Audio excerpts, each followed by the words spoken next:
Amém. Irmãos, gostaria que vocês se colocassem de pé. Vamos começar orando.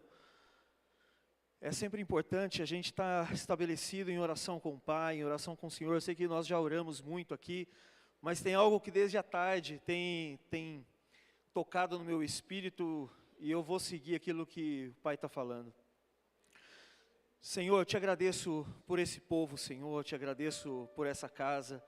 Eu te agradeço por cada irmão meu, Senhor Deus, aqui presente.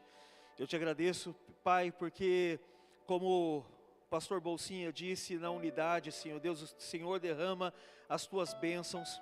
É na unidade que nós seguimos, Senhor Deus, fortes, como famílias fortes, como igreja forte, como sociedade forte.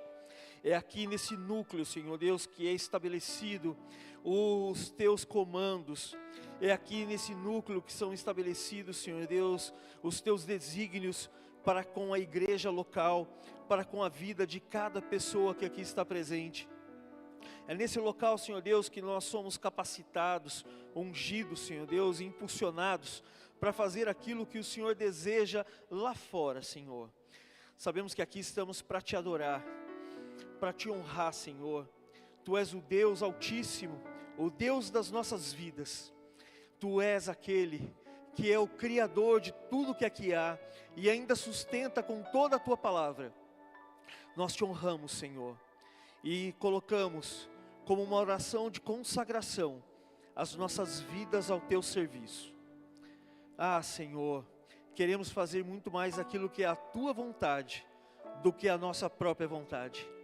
A nossa própria vontade, Senhor Deus, sabemos que o Senhor é poderoso, é capaz e também é o Senhor quem se alegra com a prosperidade do teu servo.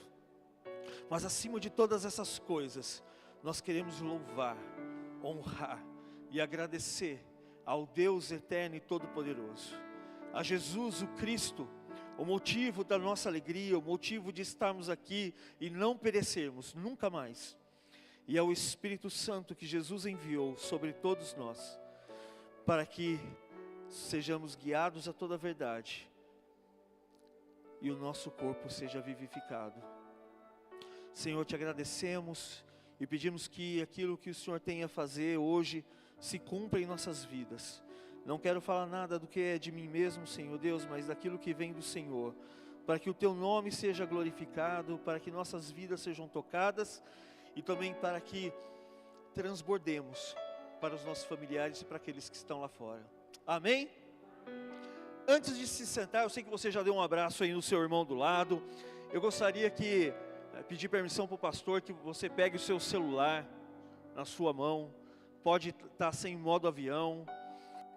E se você tiver coragem nesse momento, a Bíblia fala que amor, ele não é um sentimento. Amor é um mandamento. É um mandamento precioso sobre a vida de cada um de nós. Se a pessoa estiver aqui, eu gostaria que você se dirigisse a ela. Mas se ela não estiver aqui, que você escreva, eu te amo. Para uma pessoa que você, talvez há algum tempo não escreva. E eu não estou falando de sentimento, eu estou falando de decisão. Uma decisão no teu coração, de você dizer, eu te amo. Mesmo para uma pessoa que você não está tão próximo hoje. Deixa eu contar uma coisa para vocês, antes de vocês sentarem. Eu não quero desonrar o meu pai em hipótese alguma, mas eu tive uma infância, uma adolescência, uma juventude muito difícil do ponto de vista paternal. Não só eu, mas os meus irmãos também. Nós vimos muitas coisas acontecendo. Muitas ofensas por parte do meu pai, para com a minha mãe. Muita pressão por uma paternidade que não tinha Jesus e nos oprimia. Era difícil de lidar. Era difícil de ver a minha mãe sofrer. Muitas vezes ser colocada para fora sem motivo algum. Ser xingada, ser maltratada. Mas quando eu descobri o Evangelho, meus irmãos, um dia eu tomei a decisão, e eu nunca tinha ouvido isso do meu pai. E eu tomei a decisão de chegar para ele e falar, pai, eu te amo. Não é mérito meu, meus irmãos. porque por mim mesmo eu não faria isso. Por isso que eu quero encorajá-las, você pegar o seu celular e enviar essa mensagem, eu te amo. Talvez a pessoa não vai entender. Talvez a pessoa vai achar muito estranho, vai achar que você vai pedir dinheiro ou que é um golpe. Vai achar alguma coisa diferente, mas eu gostaria de encorajá-lo a fazer isso. Não tema, envie essa mensagem. Mesmo que seja uma pessoa que esteja distante hoje, ou que você achou que nunca mais ia falar com ela. Comece assim, com um eu te amo. Amém? Pode tomar seus assentos, vamos começar o culto hoje. Lembrando que é melhor dar do que receber, amém? Então você deu aí um melhor do Senhor, o melhor da sua vida para alguém, eu tenho certeza. E nós vamos começar a louvar e adorar ao Senhor e receber também dele através da palavra, amém? Agora, se você já enviou essa mensagem, eu quero que você olhe para o seu irmão do lado e diga assim: irmão, coloque seu celular no modo avião, porque nós vamos decolar. Aleluia! Vem comigo então, meus irmãos, vamos para cima. Quero começar com vocês dizendo: arrependei-vos. Arrependei-vos. Arrependei-vos. E eu sei que muitas vezes quando a gente olha essa palavra, a gente já pensa: arrependei-vos. Um complemento às vezes é raça de víbora, né? Mas eu não quero falar sobre isso, eu quero falar sobre o amor de Deus. O amor do Pai é sobre cada um de nós.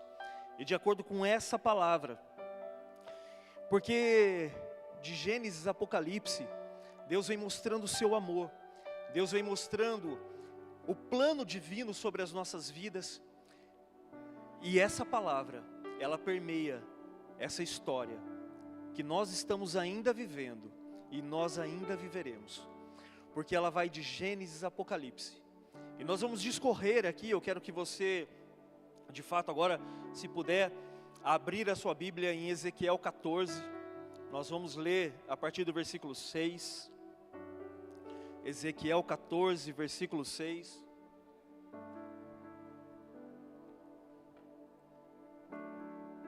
Amém? Está escrito assim: portanto, dize a casa de Israel, assim diz o Senhor Deus: convertei-vos e arrependei-vos dos vossos ídolos e desviai o rosto de todas as suas abominações. Assim diz o Senhor Deus: convertei-vos e arrependei-vos dos vossos ídolos e desviai o rosto de todas as vossas abominações.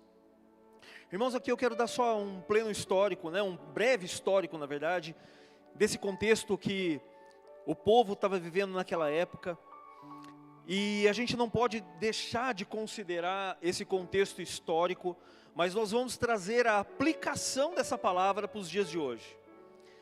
E aqui nesse histórico, o povo estava vivendo em assentamentos, sob controle de uma autoridade externa, uma autoridade que estava dominando o povo daquela época. Os anciãos, eles estavam buscando uma palavra profética.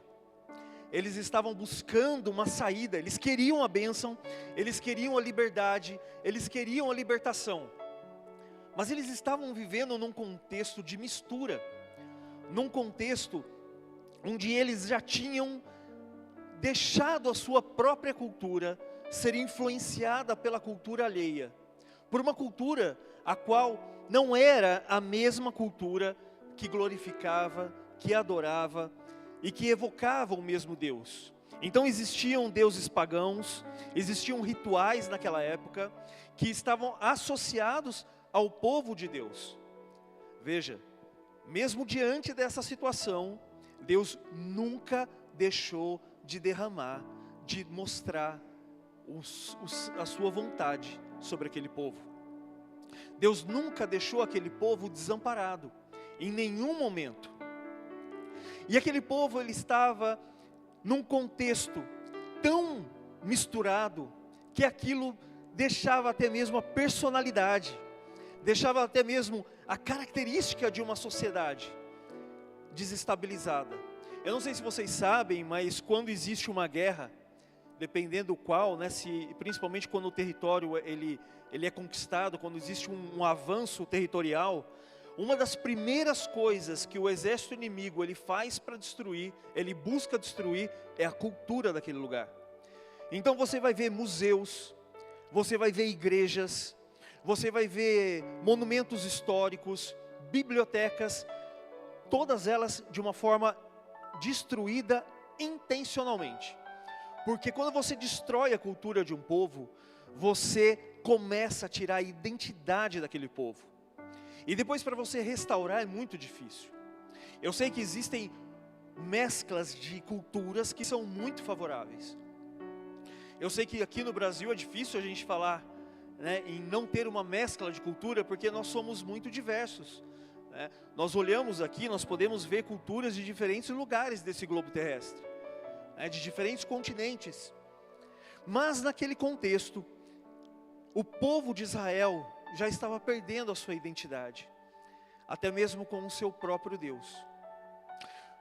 Porém, os anciãos, eles estavam buscando uma palavra, uma profecia, que pudesse livrá-los daquele contexto que eles estavam vivendo naquela época, mas tinha um porém. Eles não queriam renunciar à idolatria. Eles não queriam deixar de lado coisas que estavam já enraizadas na cultura deles, como superstições, como rituais, como coisas que já estavam no dia a dia daquela nação. Coisas que já estavam acontecendo de tal forma, que estava intrínseca, que é o seguinte: eu quero a bênção, mas quando chegar a bênção, eu quero viver a minha vida do jeito que eu vivo. Eu não quero mudar isso tudo que eu estou vivendo, que eu estou passando, que eu estou fazendo. Eu estou curtindo isso tudo, mas eu quero uma palavra profética vinda de Deus, do Altíssimo. E aí, nesse contexto, um sincretismo muito grande. E aí, trazendo a etimologia da palavra sincretismo, ela significa mistura. E ela originalmente era usada pela união dos cretenses. Então, por isso que ela é sincretismo. Era uma mistura do povo de Creta em prol de uma unidade, em prol de lutar contra um inimigo comum. Então, eles estavam vivendo um sincretismo religioso, ou seja, eles estavam unidos de uma forma a misturar as suas culturas, a misturar os seus rituais, de forma a não servir única e exclusivamente ao Deus de Israel. E nós sabemos que o nosso Deus é um Deus que não permite que a glória dele seja compartilhada, a glória dele seja dividida dessa forma, com outros deuses, com outros ídolos. E aí, meus irmãos, Deus precisa dizer ao seu povo naquela época: convertei-vos e arrependei-vos. E o texto original aqui, a gente vai falar um pouquinho disso só para entender. Eu não sei falar grego, eu não sei falar hebraico, mas as ferramentas, graças a Deus, né, por elas hoje em dia, a gente pode buscar um pouco mais do contexto histórico, do contexto original daquela palavra. E aqui é usado duas palavras oriundas da mesma raiz no hebraico. E essas duas palavras no original, elas são utilizadas para intensificar essa ordenança. Isso é uma frase imperativa, trazendo um sentido de alarme, de urgência, expressada da seguinte forma: convertei-vos e arrependei-vos. Que a gente poderia traduzir essas duas palavras da seguinte forma: a primeira, convertei-vos, ela está no imperativo plural. Então ela está dizendo para o povo: voltem-se, retornem. E a segunda, arrependei-vos, ela também é um imperativo no plural, mas ela é de uma forma reflexiva. E ela diz: façam-se voltar, afastem-se. Então, quando a gente olha esse texto lá em cima, né, quando a gente volta para esse texto, a gente pode entender que Deus estava dizendo o seguinte: saiam desse caminho que vocês estão tomando. Vocês estão indo para longe de mim. E eu quero que vocês se convertam. Mudem a rota. Voltem para mim. E ele diz isso de uma forma tão expressiva, tão urgente, que ele fala em 2 vezes.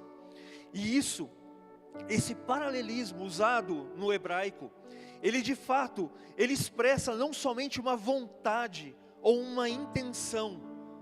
Não é somente voltem, vem tomar um cafezinho comigo qualquer dia. E brasileiro tem isso, né? Você fala assim, pode deixar, eu vou, e você nunca vai, né? Pode deixar, eu vou sim, e a gente nunca vai. Então não é simplesmente uma vontade ou uma intenção.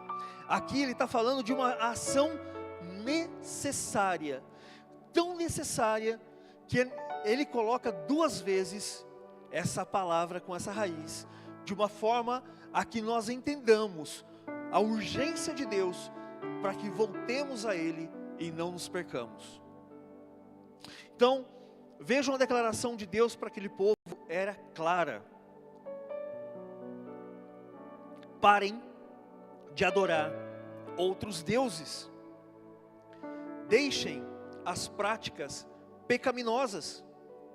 Vocês estão indo numa direção que não é de encontro a Deus, mas para longe de mim, para longe de Deus. E aí, meus irmãos, isso me faz pensar sobre hoje em dia. Mesmo conhecendo a graça do Senhor, mesmo conhecendo o seu amor, mesmo estando dentro de uma casa como essa, onde a palavra do Senhor, ela é verdadeira, ela é pura, ela toca os nossos corações, de tal forma a fazer transformações. Graças a Deus vocês não me conheceram antes de ser crente. Ouviram glória a Deus aí? É minha esposa, tá? Graças a Deus vocês não me conheceram antes, porque essa palavra realmente tem me transformado. Então, mesmo nós estando dentro de uma casa onde a palavra de Deus, ela vem com toda essa verdade, com todo esse amor, com toda essa pureza doutrinária, nós não podemos nos esquecer, meus irmãos, de que de fato existe sempre um retorno, existe sempre uma chamada, existe sempre uma ordenança disposta para nós voltarmos.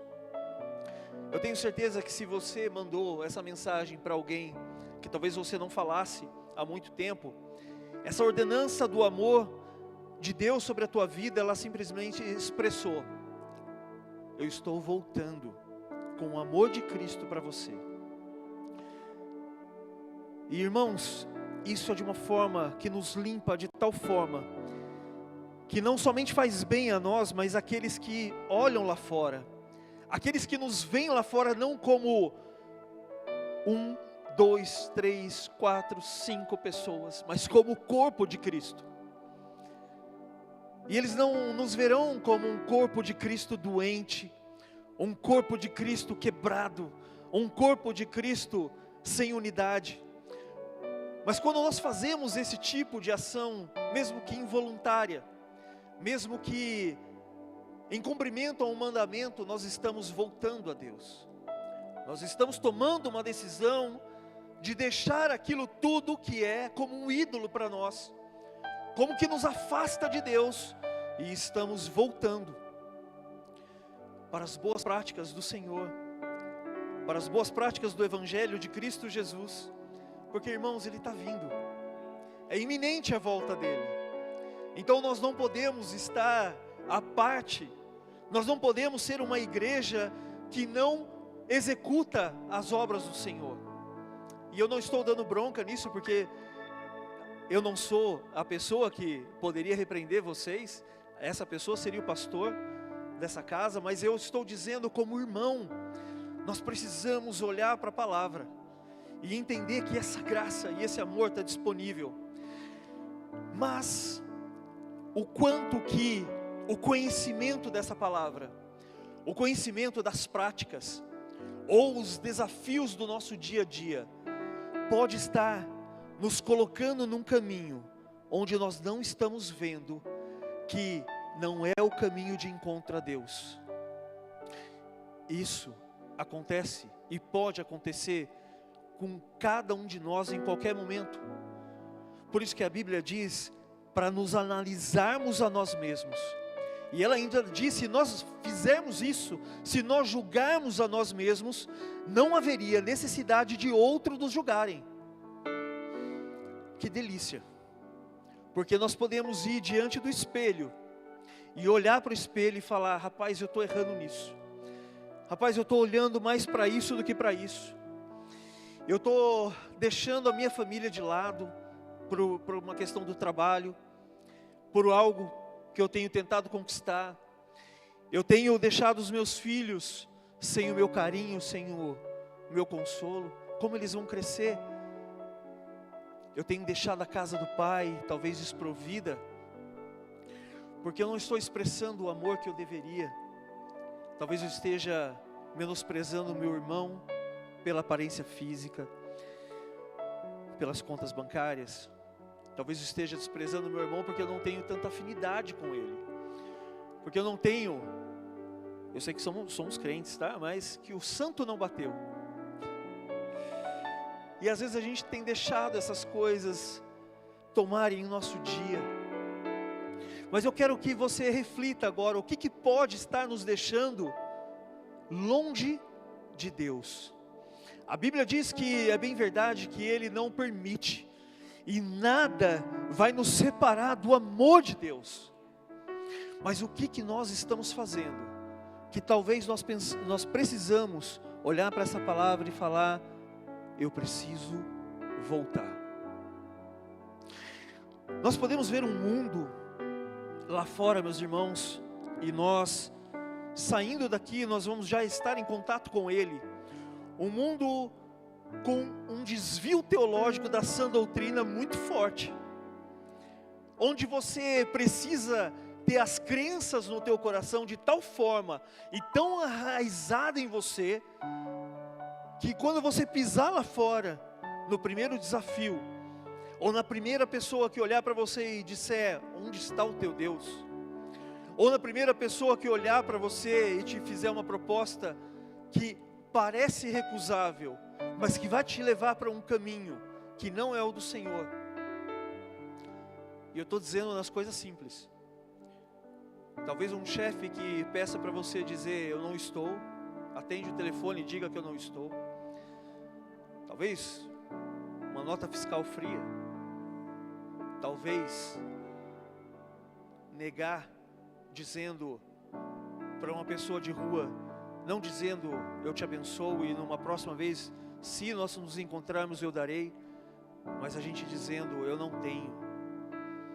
A Bíblia é clara em nos instruir quando isso acontece, para que a gente não deixe para amanhã, não deixe para outro momento em fazer o bem, se nós o temos em mãos. E aí, meus irmãos, quando nós estamos dentro do amor de Deus, isso tudo que esse sistema mundano, esse sistema tocado pelo diabo, ele vai nos oferecer, nós estamos aqui numa casa que oferece isso, então nós nos agarramos a essa palavra, e nós seguimos lá fora com plena convicção de que nós não seremos corrompidos. Mas é importante avaliarmos, nos julgarmos. A Bíblia diz que quando nós olhamos para a palavra de Deus, nós podemos olhar como um espelho que reflete a nossa própria imagem. E aqui a gente pode ver vários ensinos, ou tomar por várias práticas, mas quando nós olhamos para o espelho da nossa casa, nós conseguimos ver a palavra do Senhor refletida, nós conseguimos ver o amor de Deus refletido naquela imagem que está lá. De fato, nós fomos criados segundo a imagem e a semelhança de Deus.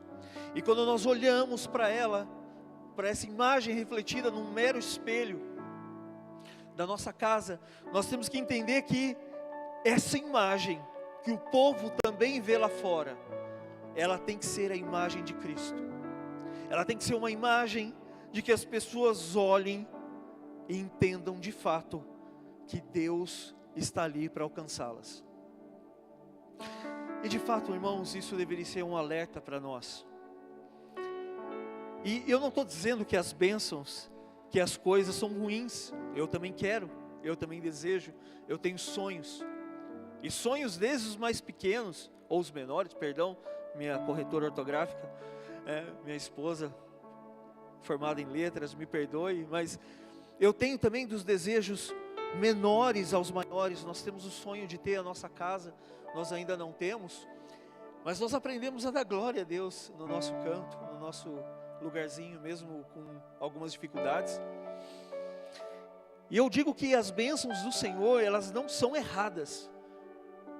O que é complicado e o que é perigoso é quando nós colocamos as coisas que são secundárias como primárias, ou as coisas que deveriam ser consequência como uma causa. Por exemplo, eu quero muito uma casa, nós queremos. Quando eu coloco isso diante de Deus, eu não posso permitir que essa minha solicitação, ela seja acima do meu Senhor. Porque, irmãos, Sadraque, Mesaque e Abednego disseram: olha, lancem-nos na fornalha. Se Deus nos tirar, tirou. Se não tirar, não tem problema. Se Deus nos der a casa, amém. Se Deus não nos der, amém. Ele continua sendo Deus. Irmãos, a tua conta bancária é um mero detalhe para o Senhor. Aquilo que você tem para vestir é um mero detalhe para o Senhor. Mas eu preciso alertar a mim, porque eu estou ouvindo duplamente isso, pois quando estou triplamente, na verdade, porque quando eu estava fazendo essa mensagem, escrevendo, estava sendo ministrado, e agora ouvindo de novo juntamente com vocês, é esse alerta de nós sabemos que, irmãos, o que eu preciso avisá-los é: se nós buscarmos essas coisas acima e independente de buscarmos a Deus, talvez elas não aconteçam. Irmãos, eu conheço pessoas que têm fortunas lá fora e estão presas exatamente nesse momento, porque eu sei que estão num quarto com problemas psicológicos, de opressão, de depressão, com problemas que nós aqui não temos, irmãos. E se tivermos, nós somos um corpo para resolver isso. Mas então, o que eu quero dizer é que as bênçãos são boas, mas elas não são primárias. Elas são secundárias. E elas vêm por buscarmos a Deus. A Bíblia diz que importa que aqueles que buscam a Deus creiam que Ele é galardoador ou presenteador daqueles que o buscam. E a Bíblia não diz que Deus virá com seu carro novo. Ele pode vir, Ele pode estar do lado, e eu oriento. Eu até faço essa sugestão. Peça para Ele estar sempre do seu lado, no carro. Coloque o Espírito Santo para sentar do seu lado e converse com Ele nas suas viagens. Mas o que eu quero dizer é que se você colocar o teu carro, a tua casa, seja até a tua família, porque a Bíblia diz que se você não for digno de deixar a tua casa, a tua família, por amor a Cristo, meu Deus, nós não somos dignos de nada. A Bíblia também diz que se nós nos atentarmos para essas coisas, que até mesmo os gentios, eles buscam, mas se nós nos atentarmos somente para essas coisas dessa terra, seríamos os mais miseráveis de todos. A igreja do Senhor não pode ser miserável, porque como foi dito aqui pelo pastor Bolsinha, Deus, o Senhor Jesus, Ele se fez pobre, para que nós fôssemos enriquecidos. Ele nos substituiu da mesma forma que Ele substituiu se tornando maldito, para que sejamos benditos, para que Ele assumisse as doenças em seu corpo, para que fôssemos sarados. Ele também levou a pobreza numa vida terrena, deixando a sua glória de lado, para que nós sejamos ricos. Mas a Bíblia diz: buscai ao Senhor, buscai a sua justiça, buscai o seu reino, e as demais coisas serão acrescentadas. A Bíblia diz: aquele que busca ao Senhor, importa que saiba que Ele é presenteador, galardoador, que Ele é recompensador, não daqueles que só pedem, mas daqueles que o buscam, daqueles que estão buscando ao Senhor. Então, esse momento de reflexão em nossa vida, meus irmãos, é um momento de alegria. Eu gostaria que nós nos alegrássemos tanto com essa palavra, quanto se eu dissesse: tem $1 milhão chegando na sua conta amanhã. Eu gostaria, porque mais do que esse 1 milhão, tem o nosso Pai, que é o dono de todo o ouro e de toda a prata.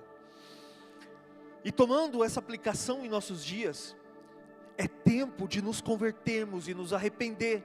Ou seja, assim como essas palavras realmente significam. Quem aqui já foi para o exército? Alguém aqui serviu? Opa, temos alguns aqui que foram membros aí. Eu não vou bater continência para vocês, não sei nem como, mas fica aqui minha honra a vocês. Mas essa palavra é como meia volta, volver. É você está indo para uma direção e sob um comando, você vira.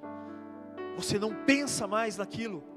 Você volta, confiando no comando do teu comandante, do teu sargento, do teu coronel. Você volta, você vira. Você não está vendo a tua retaguarda, mas Ele está dizendo: volte. E você simplesmente vira, num bonito alinhamento entre todos. Assim, a igreja do Senhor também tem essa mensagem: meia volta, volver, voltemos ao Senhor. Ou seja, não tem outro caminho. A Bíblia não vai nos dar: vá para 45 graus à direita, vá para 12 graus à esquerda. Ela não vai fazer isso. Vá sem Deus ou venha com Deus. Não há outro. Ou você está indo para perto de Deus, ou você está indo para longe de Deus. Mas eu estou a 1 centímetro de distância de Deus. Desculpa, 1 centímetro fora do avião, você não pega o voo. 1 centímetro fora do carro, você não faz a viagem e pode até se machucar. 1 centímetro longe de Deus é estar longe de Deus. Então, eu pergunto aos nossos próprios corações: há alguma área em nossas vidas que temos que voltar? Há alguma área que nós queremos tanto que se resolva? E eu não digo que isso é lícito, porque nós estamos aqui também para sermos ajudados. Mas há alguma área em nossas vidas que tem tomado tanto a nossa consciência, a nossa mente, que por vezes nós nos esquecemos de voltar a Deus. Ele é a solução. E vejam, Deus, Ele está sempre em amor, dando-nos uma solução. Ele diz: convertei-vos e desviai-vos de todas as vossas transgressões, e a iniquidade não vos servirá de tropeço. Aqui Ele está dizendo o seguinte: quando você volta, quando você vira daquele caminho que pode não ser tão grave, mas que você está se distanciando de Deus, as tuas iniquidades, elas são apagadas, por causa da graça, do amor, do sacrifício de Jesus, de tal forma, que elas não serão uma pedra no seu caminho, e você poderá seguir isso de forma, sem reservas, porque você não vai, de fato, tropeçar. Irmãos, eu vou dar uma adiantada, então eu vou ler alguns textos bíblicos com vocês, se você quiser anotar, mas não precisa abrir, porque a gente vai fazer um avanço aqui. Ezequiel 18:32 diz assim: porque não tenho prazer na morte de ninguém, diz assim o Senhor. Mas ele continua: convertei-vos, pois vivei. Convertei-vos, pois, e vivei. A palavra de conversão, a palavra de você voltar para aquilo que é o caminho do Senhor, a palavra de arrependimento, é uma palavra de vida. E é exatamente a atitude de um pai. Eu lembro que na minha adolescência, eu tive uma adolescência, uma infância muito livre. E eu frequentava lugares que talvez para mim não fosse assim tão errado na época. Hoje eu não iria, mas alguns bailinhos na minha época, estou entregando minha idade, eram bailinhos, e eram antes dos meus 18 anos. Porém, quando chegou 18 anos, o meu pai me proibiu de sair. Eu falei, pelo amor de Deus, agora que o negócio vai ficar bom, ele me proíbe? Mas ele estava dizendo, naquele momento que eu fiz 18 anos, ele sabia que eu poderia ir para lugares diferentes, para lugares que iam me levar para uma vida que talvez não me desse retorno. E a criminalidade em Campinas, as drogas, elas estavam pipocando naquela época. E eu não entendi isso, mas ele disse assim, não saia. Obedeci com um beiço aqui desse tamanho, obedeci a ele, e só depois eu fui entender. Mas de fato, o que ele estava me dizendo era, volte, porque até aqui eu te acompanhei, eu pude te acompanhar, eu pude visualizar onde você está pisando. Agora com 18 anos, você pode entrar em lugares que eu não vou ver. Você pode entrar em círculos de amizades que eu não vou conseguir mais acompanhar. E ele me barrou, e eu sou grato a Deus por isso. Mas aqui Deus está dizendo, convertam-se, arrependam-se, voltem, pois ali há vida.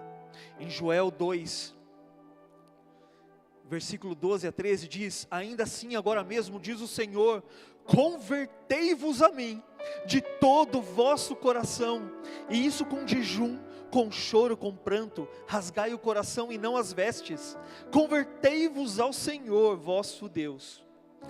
Aqui o convite é o mesmo, deixem ir na direção que vai desencontro ao Senhor, e voltem para mim. Portanto, Deus não está esperando uma performance externa, Deus não está esperando uma performance das roupas, do rasgar de roupas, e as pessoas dizerem, nossa, como é espiritual esse meu irmão, essa pessoa, rasgando as próprias vestes, ungindo a cabeça, mostrando-se, fazendo malabarismo com as moedas enquanto dá esmola. A performance, meus irmãos, ela não é nada para o Senhor. Ela pode servir com um tom didático para nós, no ensino, nas nossas profissões, numa apresentação que nós temos a nossa empresa, num relatório, mas para Deus, nesse contexto, se não tiver uma conversão interna, de rasgar o coração, de nada servirá. Ou seja, se nós estamos vindo à igreja apenas por vir, apenas para mostrar lá fora que eu sou uma pessoa boa, ou apenas para desfrutar de um momento de comunhão, porque ou casa para ter gente boa, gente, boa de prosa, ou casa para fazer comida boa. Essa igreja aqui tem pessoas que, meu Deus, eu já engordei alguns quilos aqui, porque é muito bom estar aqui, e essa comunhão, essa unidade, ela é importante, mas nós não estamos na igreja única e simplesmente por causa disso, nós estamos por causa do Senhor, para adorá-lo. O pastor disse hoje pela manhã, ele leu Apocalipse, Sardes, e eu nem sabia que ele ia falar sobre isso, e eu já estava, depois vocês vão entender porquê. E eu gosto quando essas conexões acontecem, porque elas realmente salientam aquilo que Deus está querendo dizer, elas reforçam e nos colocam de fato com mais estímulo e coragem para falar. Nós temos, irmãos, um processo de santificação necessário, um processo que não é só vir à igreja no fim de semana, E lá fora, eu bato na minha esposa, eu xingo minha esposa, ou esposa não cumpre com os desígnios de bom ambiente, de boa comunhão no lar. Irmãos, é tempo de nós nos amarmos. É tempo de nós nos voltarmos a Deus com um amor tão sobrenatural, meus irmãos, que essa Vila Leopoldina, ela vai querer fazer parte dessa família. Não que nós não nos amemos, mas é tempo de nós mostrarmos cada vez mais.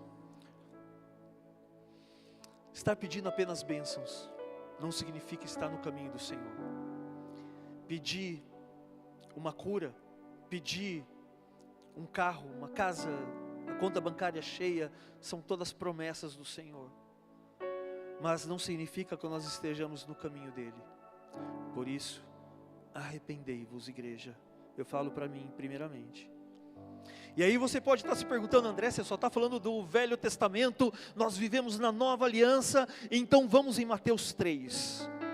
Mateus 3, versículo 2, está escrito, esse daqui quem fala é João Batista. Eita, homem bom esse. Diz assim: arrependei-vos, porque está próximo o reino dos céus. E agora no Novo Testamento, que estamos falando em grego aqui, lembra, não falo grego, mas os artifícios tecnológicos hoje em dia favorecem a gente ampliar os nossos estudos. Agora essa palavra é metanoia. E essa palavra continua com o conceito de mudar de direção. Mas também ela traz um conceito interessantíssimo, que é mudar a mente. Ela diz: mude a direção, mas mude a sua mente, para que a tua mente não queira voltar para onde você estava indo. Lembra do povo do Egito? Olhando para trás, para as coisas que ficaram, sendo que Deus tinha uma bênção, uma terra que manava leite e mel, e eles queriam ir atrás dos pepinos, alho, cebola, que eu não gosto. Então eu estou com Deus aí também.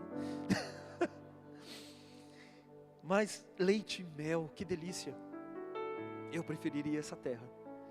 Então mudar a mente, mudar o rumo, ou seja, por isso temos a instrução de renovar as nossas mentes. É uma orientação do Senhor, metanoia. Mude a direção, renove a sua mente conforme a palavra do Senhor. Em Mateus 3, pasmem, também está no imperativo. Está no presente do imperativo esse verbo, indicando um processo contínuo, e não somente uma sugestão, mas uma ordenança. É imperativo. Lembrando das aulas de português, imperativo, ponto de exclamação, pá! É uma ordem, é uma direção, indicando um processo contínuo. Agora em Romanos 12, também um presente imperativo, porém passivo, está dizendo assim, também indicando um processo contínuo, ação operada por Deus, mas exigida ao crente. Interessante que o próprio Jesus prega em Mateus 4, versículo 17, eu não vou ler o contexto, mas vou ler apenas essa parte do versículo, diz assim: daí por diante, quem? Jesus começou a pregar: arrependei-vos, porque está próximo o reino. Marcos 1,15, o próprio Jesus também diz: o tempo está cumprido, e o reino de Deus está próximo, arrependei-vos e crede no Evangelho. Lucas 13,3, o próprio Jesus também dizendo: digo-vos, não, antes, se não vos arrependerdes, todos igualmente perecereis. É como se nós estivéssemos indo para um abismo. E lembra que arrepender é voltar. Se a gente não se arrepende e volta, a gente cai no abismo. É como se a gente tivesse ido para um caminho de escuridão, um caminho onde as guerras estão acontecendo e nós não precisaríamos passar por elas. E Deus está dizendo: arrependam-se, voltem para mim. Aqui é um lugar seguro, como Bolsinha disse. Nós estamos em comunidade, um lugar seguro, uma igreja do Senhor. E nós indo adiante. E Deus diz: arrependam-se, meia volta, vou ver.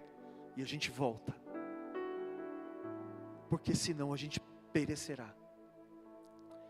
Deus já tem a plena ciência de que se a gente não voltar, o que a gente vai encontrar lá adiante é caminho de morte, é caminho de destruição. E se a gente continuar em Atos 2, versículo 38, respondeu-lhes Pedro: arrependei-vos, e cada um de vós seja batizado em nome de Jesus Cristo, para a remissão dos seus pecados. Ainda em Atos, no capítulo seguinte, no versículo 19, também Pedro: arrependei-vos, pois, e convertei-vos, para serem cancelados os vossos pecados. Lembra que pecado é separação de Deus. Pecado traz morte, que é separação de Deus. Então, se nós estamos indo para um caminho que é de morte, é separação com Deus, Ele está dizendo: arrependam-se, voltem, curvem-se, venham.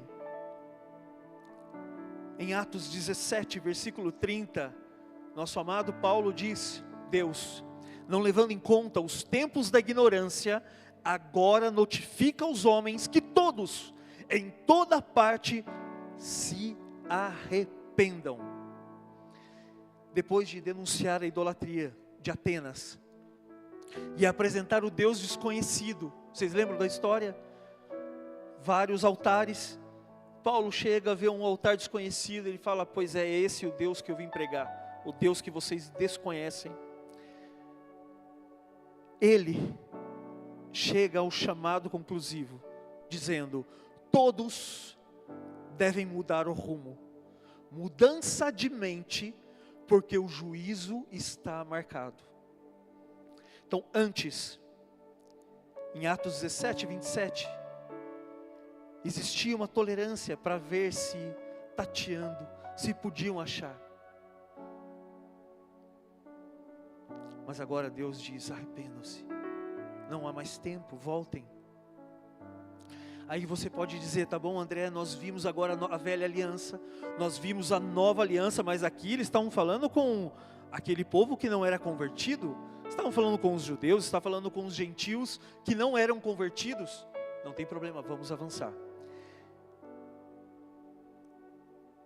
A igreja de Pérgamo, Apocalipse 2, 12 a 17, o Senhor fala: arrependa-te, pois, e se não venho a ti sem demora, e contra eles pelejarei com a espada da minha boca. Quem tem ouvidos, ouça o que o Espírito diz às igrejas. Ao vencedor darei do maná escondido, também lhe darei uma pedrinha branca, na qual está escrito um novo nome. Agora, Deus está falando com a sua própria igreja, com a sua própria liderança, com o seu próprio povo, dizendo: arrependam-se. São pessoas que já haviam entregado a vida para Jesus, e Deus está dizendo: arrependam-se. A igreja de Sardes, como o pastor Janduí leu sabiamente hoje pela manhã, e foi precioso, Apocalipse 3, versículos 1 a 6, lembra-te, portanto, do que tens recebido e ouvido, guarda-o e arrepende-te, pois se não vigiares, virei como ladrão, e não saberás a hora que virei contra ti. Tens contudo em Sardes umas poucas pessoas que não contaminaram as suas vestes.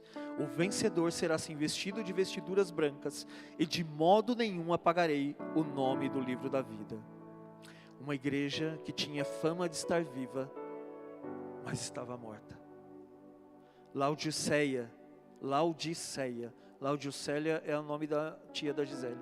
Laodiceia, Apocalipse 3, versículo 14 ao 22, eu vou ler só uma parte. Eu repreendo e disciplino a quantos amo. Uau!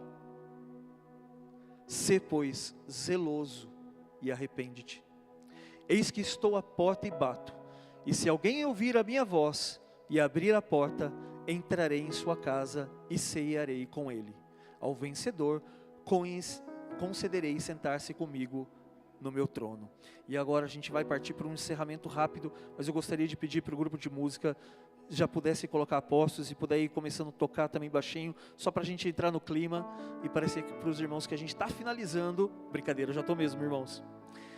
Aqui eu quero mostrar aqui a explanação, esse verbo perfeito, eu quantos amo eu corrijo, mostra que a disciplina, ela nasce no amor. O pastor Janduí tem uma frase que eu acho fantástica, que é assim: se eu desistir de você, se eu não estou corrigindo você, é porque eu desisti de você. E uau! Então, a correção, ela nasce no amor. E o único remédio, aqui para essa igreja que está em Laodiceia, estou confundindo com o nome da tia dela. O remédio era: seja fervoroso e arrependa-te. O Cristo que parece do lado de fora da igreja oferece comunhão, e aos vencedores o cogoverno do trono messiânico Ele quer dar. E aí nós vamos para Apocalipse 2, 1, 7. A igreja de Éfeso, uma igreja que viveu tempos de glória, tempos de realmente vida no Senhor. E aí diz: ao anjo da igreja de Éfeso escreve: isso diz aquele que tem à sua destra as 7 estrelas e que andas no meio dos 7 castiçais de ouro. Eu sei as tuas obras, o teu trabalho, a tua paciência, e que não podes sofrer os maus. E puseste à prova os que dizem ser apóstolos e não são. E tu os achaste mentirosos.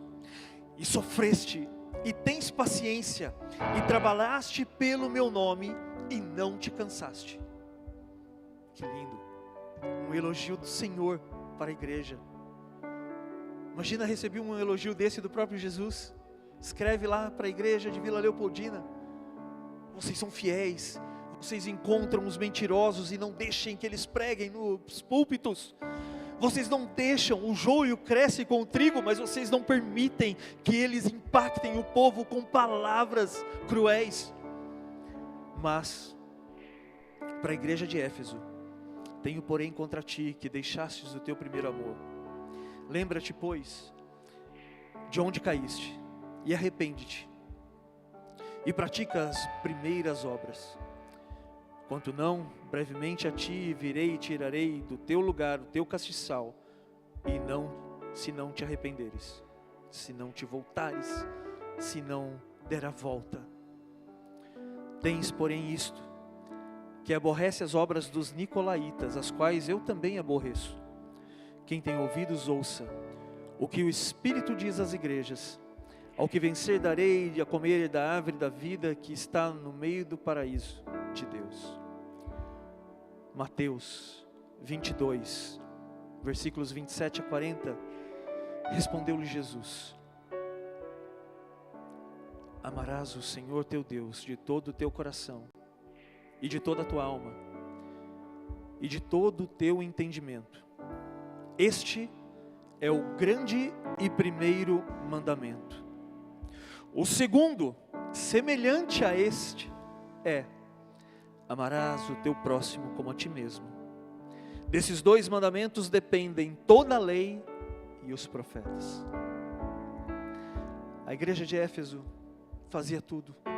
Uma igreja operante nas obras, uma igreja que evangelizava, uma igreja que tinha um DI muito bem construído, uma igreja que tinha um zelo pela doutrina, a ponto de não deixar os falsos apóstolos ministrarem. Ela reconhecia os mentirosos, mas ela tinha perdido os 2 únicos mandamentos do Senhor, que resumem toda a lei e os profetas. Irmãos, é tempo de amarmos, é tempo de nos voltarmos a Deus, porque Ele é amor.